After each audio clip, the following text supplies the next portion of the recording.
Greetings, YouTube. You know, I got a message today, or a comment on one of my bug out videos that I put up there over 2 years ago.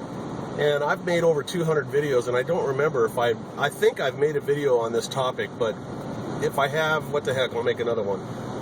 And this is basically about, a guy basically said, hey, not everybody has $90,000 to buy a piece of property, and, you know, I've got a gun and some food, but, you know, what else can I do? Excuse me. So, it's a good question, because, you know, these times are tough, and not everybody has extra cash laying around to be able to purchase some land.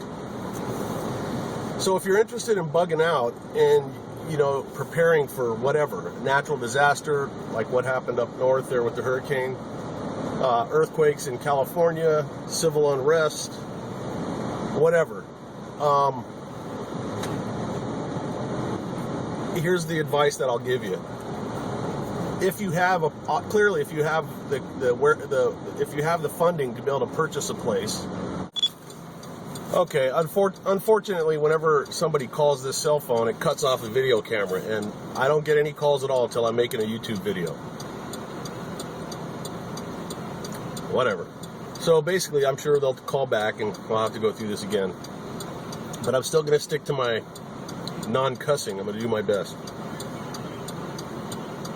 So if you don't have the money to purchase a piece of land, and you're still concerned about that, about having a place or the ability to bug out, you know, you may have to just bug in. And what I can say is, you know, each of our situations is going to present different challenges.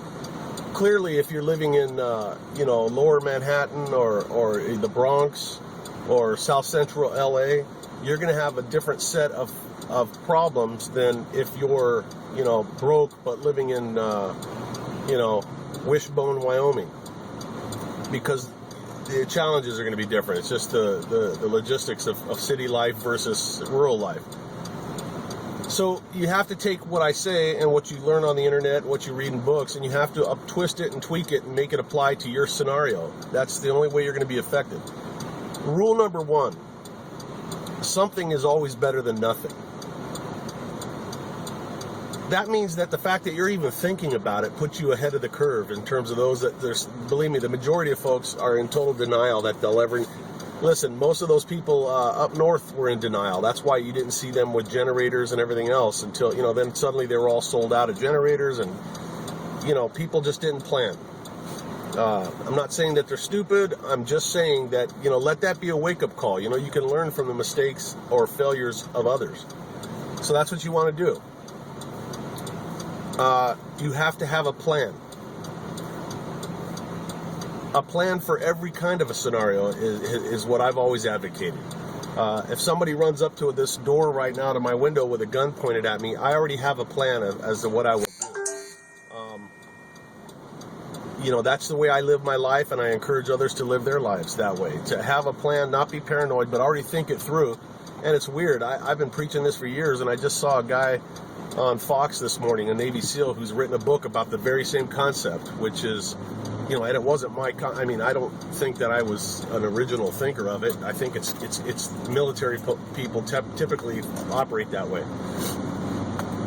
You know, you have a plan, and then you have a backup plan, and then you have another backup plan, because Murphy's Law, something's going to go wrong. So, what can you do? Let's go worst case scenario. You're living in an apartment, you're broke, or you don't have any extra money at all to buy anything. What I would suggest that you do is, you have to think about, if you're going to bug in, meaning you're going to stay put, what are your needs? Your needs are always going to be, you know, food, water, and security. Those are your basic needs. Yes, you need warmth in the winter, and you need to be cool in the summer, and all that other stuff. That's all peripheral stuff that, you know, we can deal with that, but none of that matters if you're not, you know, if you're starving to death, or you're dying of thirst, or you're getting murdered. So you got to knock out those three, period. What I would say before we move on into staying put, I'll repeat that you should definitely look at your resources. Sit down with a pen and a pencil and write down your resources, all the people in your family, where they live. You know, Uncle Joe lives 2 blocks away. That's not really that good. My wife's, her uncle, he owns 5 acres, a little bit more on the outskirts of town. That's a guy you might want to include in part of your plan, and maybe talk to him and see about maybe making that your rally point. And the family can all go there and make sure that they're not just sponging off of him, but that they bring something to the table. Maybe you're a good hunter, maybe you're a good mechanic, and you know, whatever. So if you've exhausted all of that and you still determine that you're going to be where you're at now, then you need to start thinking about bringing other people into the fold. That's always a little risky, especially when you're in the city. But if you have a neighbor that you have a pretty good relationship, you should feel them out. Talk to them a little bit. Hey, have you ever thought of this thing? You know, have you ever seen Doomsday Preppers? What do you think? Oh, those guys are absolute idiots, and well, that's probably not the right guy to have on your team. But you may be surprised that the guy living 2 doors down has been worried about the same thing. He's in the exact same boat. He's got nowhere to go, limited funds, and that's a guy that you want to hook up with in terms of now you've got an extra guy. You've got an extra gun, so to speak. You've got an extra set of eyes, an extra brain for some ideas, whatever talents he may have. You know, he may be a former medic in the military, whatever, or a plumber. Maybe he's just a smart guy, or maybe he's not that smart, but he shoots really well. So you've got to write down a list of what do I have and who do I have that would be useful in a bug-in situation, and then you got to put a plan into action. I know my neighbor where I live, we've mapped out the neighborhood. We know where all the different entrances and exits are, which ones are the vulnerable points, which are the choke points. You know, we've done all of this stuff, and that's on one of my videos where I talked about what about the bodies. You know, we covered it in that video. I think it says SHTF, what about the bodies? I think that's the name of that video. But if you haven't seen it, check it out. So, you know, I believe that, you know, unless the law precludes you from owning a firearm, or you've got some other belief system and firearms are out of the question, then you need to start thinking about what you can sell on eBay or whatever to buy a $150 shotgun, you know, at Big Five. If you're absolutely adamant that you can't have a gun because you know, it's against the law, you're on parole, whatever, then maybe you need to start thinking about getting a good crossbow. But some way to defend yourself. And if you've never hunted before, I can tell you right now, I've never hunted animals before. I've hunted humans, but not animals. So I had to, you know, force myself to sit through some grueling videos on, you know, cute little deer getting their hearts blown out. And then I watched and learned how to dress them, you know, so that you don't screw the meat up. And then I bought the equipment that I'll need to do that. You know, I've got a hoist and everything to hoist the deer up to a 2x4 that's hanging up on the property, you know, so I can bleed them and gut them or whatever. So I've taught myself as best I can how to hunt.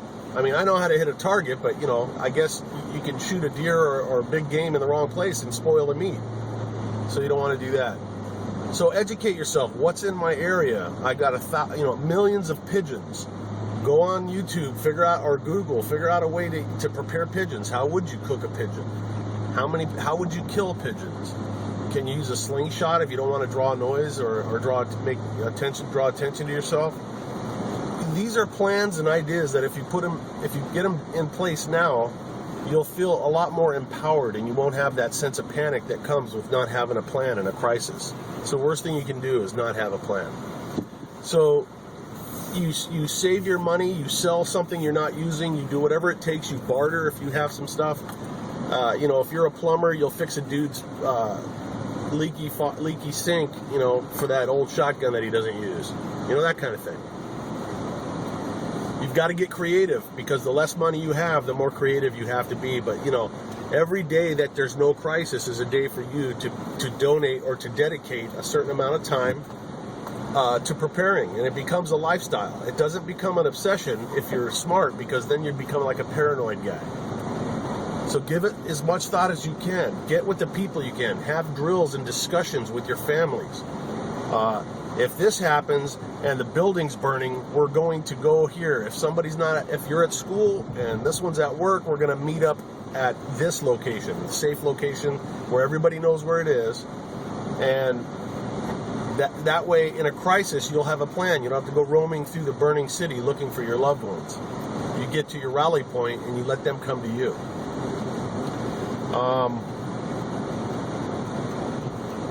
You need to start looking at the internet in terms of all the websites that are available for very, very inexpensive weapons. You can buy weapons on the internet in most states. You have them sent to a gun store. You pay the $30 or $50 transfer fee, federal firearms licensing fee, and there you have it. If you live in one of these states like California or New York or DC, there are heavy restrictions in Maryland. You're going to have to just research. You got to do homework. This is not something that you can do casually. So it's a fine line. You don't want to be obsessed, but you don't want to just sit around and say, hey, I don't have any money to buy 20 acres, so I guess I'm screwed. You're not screwed. This is a time for you to when you go shopping, you dedicate an extra $10 or $20 or whatever you can spare to buying things that you're going to need. And you should already have had a list. You should be watching videos or reading books or compiling a list of things you're going to need.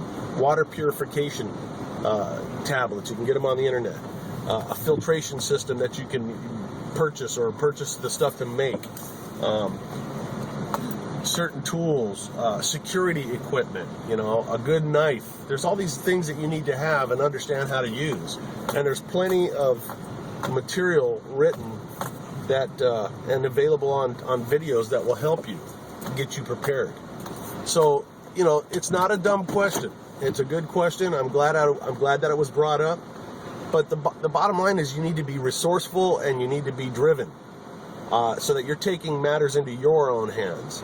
If you live in a really crappy neighborhood and there's going to be violence, then and you can't get out of there for some reason, you just don't have anywhere to go, you're in a wheelchair, you got no legs, you're all by yourself, then you need to already have things like blackout curtains so they don't see the lights on in your building if you have a source for light, solar or whatever. You need to have a security device so that you know when people are coming. You've got noisemakers on the doors and windows if that's accessible to the bad guys. Something that's going to give you a heads up to reach for your security device, whatever that may be. Hopefully that's a little bit helpful, but the main point of this video is to get you to realize that you do what you can do with what you have. That's always going to be better than just living in denial and then becoming another statistic. The people that are not planning at all and don't have any resources whatsoever are going to be the first people that fall victim to this type of thing, and it's probably going to be a violent end for these guys. I don't picture people starving to death in the streets. I picture them getting murdered because of something they have or that's something that people think they have. Don't let that happen to you. Have a best case scenario, you want to leave the area if you're in a crappy area. Now, if you're living in a bad part of town and there's nowhere to go but the park, that's not a good idea. You're going to freeze to death. You're going to get murdered out there. Best bet would be to secure where you're at. Yeah, hold up where you're at and just make it as secure as possible. Put some thought into it. Ask questions on these videos in the comments. Make a video yourself with a question or an idea. And I guarantee if you post the questions on the comments, somebody out there will have a good answer for you, and I'll do my best to answer. But I'm far from the smartest guy in the world. I do what I can with what I have. So yeah, let me know what you think. If there's something I left out that I didn't address, let me know, and clearly I'll make another video, and it's no problem. In the meantime, I'm taking Charlie for a swim. You guys stay safe. I'm gonna cut. Take 6. In the meantime, you guys stay safe.